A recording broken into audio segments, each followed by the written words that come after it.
नमस्कार दोस्तों, आज हम आपके पास एक नए वीडियो के साथ आए हुए हैं। केमिस्ट्री सब्जेक्ट का एक टॉपिक है तत्वों के अणु। उन्हीं के बारे में आपको इस वीडियो में बताया जाएगा कि तत्वों के अणु कैसे एक दूसरे के साथ आबंध बना के एक पदार्थ या एक तत्व का निर्माण करते हैं। वो चीज़ें आपको इस वीडियो में बताई जाएंगी।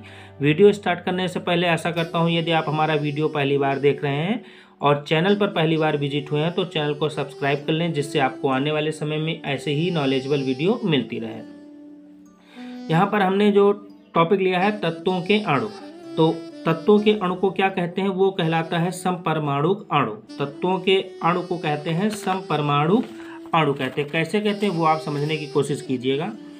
समपरमाणुक अणु, अब इसको समपरमाणुक अणु क्यों कहते हैं वो आप पढ़िएगा कि एक तत्व के अणु, कोई भी तत्व है उनका जो अणु है वो समान परमाणुओं से यदि मिलकर बना है, मतलब परमाणु अलग अलग ना होकर एक ही कैटेगरी का परमाणु हो, एक तत्व का जो अणु हो वे समान परमाणुओं से मिलकर बने होते हैं, उन तत्वों को समपरमाणुक अणु कहते हैं। समपरमाणुक अणु कहलाता है, होमो एटॉमिक मॉलिक्यूल कहलाता है या समपरमाणुक अणु कहते हैं।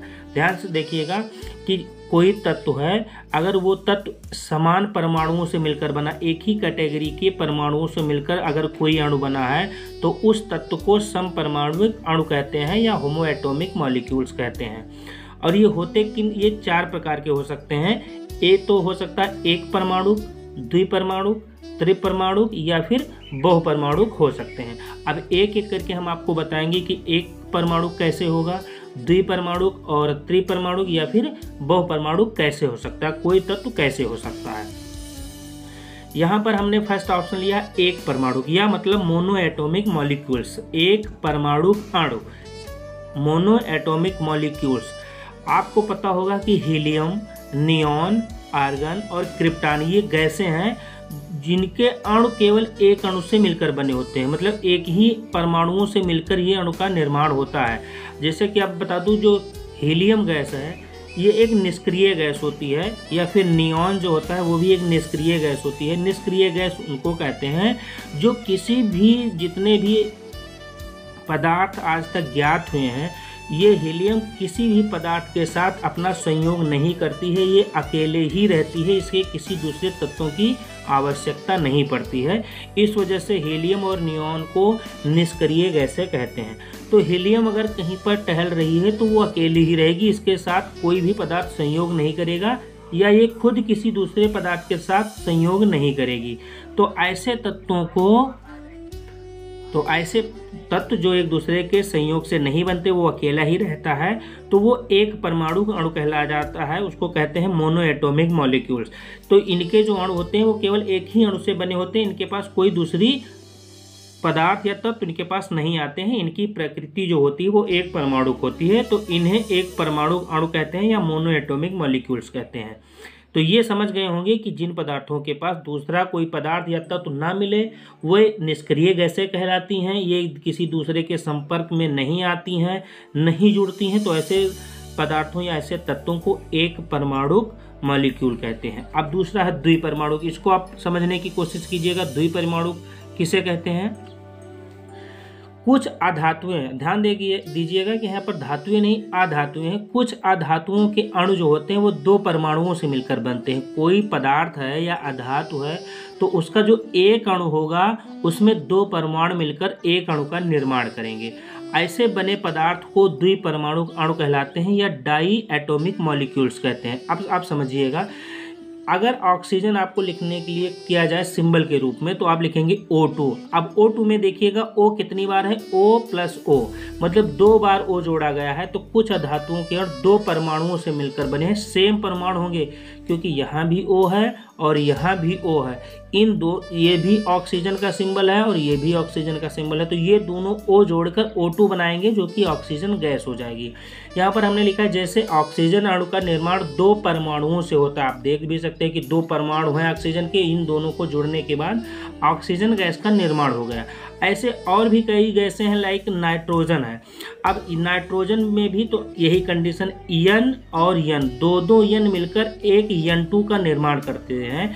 एक परमाणु ये हो गया, एक परमाणु ये हो गया, ये दोनों परमाणुओं से मिलकर एक नए अणु का निर्माण हो गया जो नाइट्रोजन गैस कहलाई। सेम कंडीशन यहाँ पर है, हाइड्रोजन लिखा है, एक H यहाँ पर है, एक H यहाँ पर है, इन दोनों H को जोड़ने से एक परमाणु यहाँ का है, एक परमाणु यहाँ का है।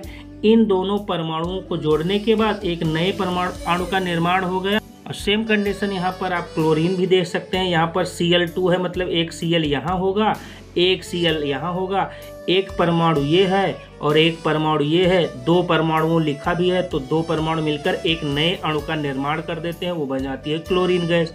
तो यहाँ पर देख सकते हैं ये एग्जाम्पल के द्वारा, एक क्लोरीन का परमाणु यहाँ है और एक क्लोराइड का परमाणु यहाँ है, एक क्लोराइड का परमाणु यहाँ है। ये दोनों क्लोराइड जब मिल गए तो क्लोरीन का निर्माण हो गया और ये हो गया Cl2। तो ये आप समझ गए होंगे कि द्विपरमाणु अणु किसे कहते हैं। तो द्विपरमाणु अणु उन्हें कहते हैं जिस अणु का निर्माण दो परमाणुओं से मिलकर होता है, उन्हें द्विपरमाणु अणु या फिर डाई एटॉमिक मॉलिक्यूल्स कहते हैं। अब आप तीसरा देखिएगा, त्रिपरमाणु किसे कहते हैं। त्रिपरमाणु, जैसे कि नाम से ही कंफर्म हो जाता है कि त्रिपरमाणु मतलब तीन परमाणु मिले होंगे तब एक अणु का निर्माण हुआ होगा। तो इस शब्द से भी आपको ज्ञात हो जाता होगा कि मैं क्या बताना चाहता हूं या फिर इसमें क्या बताया जाएगा। यहाँ पर लिखा है 3 परमाणुओं द्वारा बने अणु को त्रिपरमाणु अणु या फिर ट्राई एटॉमिक मॉलिक्यूल्स कहते हैं, जो दुर्बल आकर्षण बल से बंधे होते हैं। दुर्बल आकर्षण बल मतलब बहुत ही सरल भाषा में बताया जाए, बहुत ही आसानी से बंधे होते हैं। इनमें कोई आकर्षण बहुत ज़्यादा नहीं होता, बहुत कमज़ोर होता है। जैसे ओजोन, अब आप देखिएगा, ओजोन मतलब होता है ऑक्सीजन से ही ओजोन का निर्माण होता है। अगर एक O है तो ये ऑक्सीजन का सिंबल हो गया, 2 O है तो ये O2 हो जाएगा, ऑक्सीजन गैस हो जाएगी।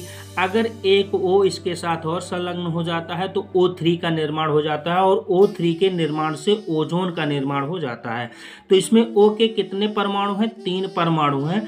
तो O के 3 परमाणु के मिलने से ओजोन के एक अणु का निर्माण होता है और उसमें ऑक्सीजन के 3 परमाणु हैं, जो कि आपको लिखा दिखाई दे रहा होगा। तो ओजोन अणु में ऑक्सीजन के 3 परमाणु मिले हुए हैं और इनका जो बंध होता है वो इस कंडीशन में होता है, एक वो यहाँ है, एक वो यहाँ है और एक वो यहाँ है।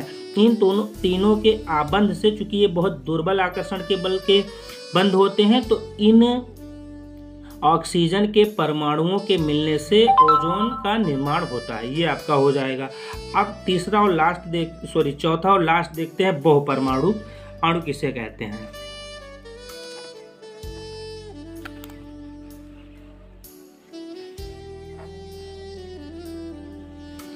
बहुपरमाणु अणु या फिर पॉली एटॉमिक मॉलिक्यूल्स। अधातुओं के अणु 3 से अधिक परमाणुओं से बने होते हैं। कुछ अधातुओं को छोड़कर, जो हमने पहले बताया कि जैसे आपका नाइट्रोजन हो गया, हाइड्रोजन, क्लोरीन हो गया, कुछ ऐसे धातुओं को छोड़ दो तो अधातुओं के बचे हुए जो अधातुएं हैं, अधातुओं के जो अणु होते हैं वो 3 से अधिक परमाणुओं से बने होते हैं। वो 3 या 3 से अधिक परमाणुओं से मिलकर एक अणु का निर्माण होता है। अब ध्यान से देखिएगा आप, जैसे हमने एग्जाम्पल लिया है फास्फोरस P4 तथा सल्फर S8। यहाँ पर P जो है ये हमने बना रखा है, P एक यहाँ पर है, एक P यहाँ है और एक P यहाँ है और एक P यहाँ है। तो ये जिस आबंध से बनकर इसका निर्माण हुआ है P4, तो P4 है लेकिन इसमें एक ही अणु एक है। पूरा अणु कितना है? 1। लेकिन फास्फोरस के परमाणु कितने हैं? 4। 1 2 3 4। ये चारों परमाणुओं ने मिलकर फास्फोरस के एक अणु का निर्माण कर दिया है। तथा सल्फर S8 है, यहाँ पर कितना है? सल्फर का अणु जो है वो एक ही है, लेकिन इस एक अणु में कितने परमाणु मिले हैं? इसके सल्फर के 8 परमाणु मिलकर इसका निर्माण करते हैं। 1 2 3 4 5 6 7 8। तो ऐसे कंडीशन में जब किसी धातुओं के अणु 3 या 3 से अधिक परमाणुओं से मिलकर किसी पदार्थ का या तत्व का निर्माण हो, तो ऐसे अणु को बहुपरमाणु अणु या फिर पॉली एटॉमिक मॉलिक्यूल्स कहते हैं। तो ये आप आसानी से समझ गए होंगे कि तत्वों के जो अणु होते हैं वो समपरमाणु क्यों होते हैं, और उन समपरमाणु में जो कुछ कंडीशन है कि या तो ये एक परमाणु हो सकते हैं, द्विपरमाणु हो सकते हैं, त्रिपरमाणु हो सकते हैं, या फिर बहुपरमाणु हो सकते हैं। तो आप आसानी से ये समझ गए होंगे। वीडियो यदि अच्छा लगे तो लाइक कर दें, चैनल पर नए हैं तो चैनल पर सब्सक्राइब कर दें, चैनल को सब्सक्राइब कर लें, जिससे आपको आने वाले समय में ऐसी ही नॉलेजेबल वीडियो मिलती रहे। धन्यवाद।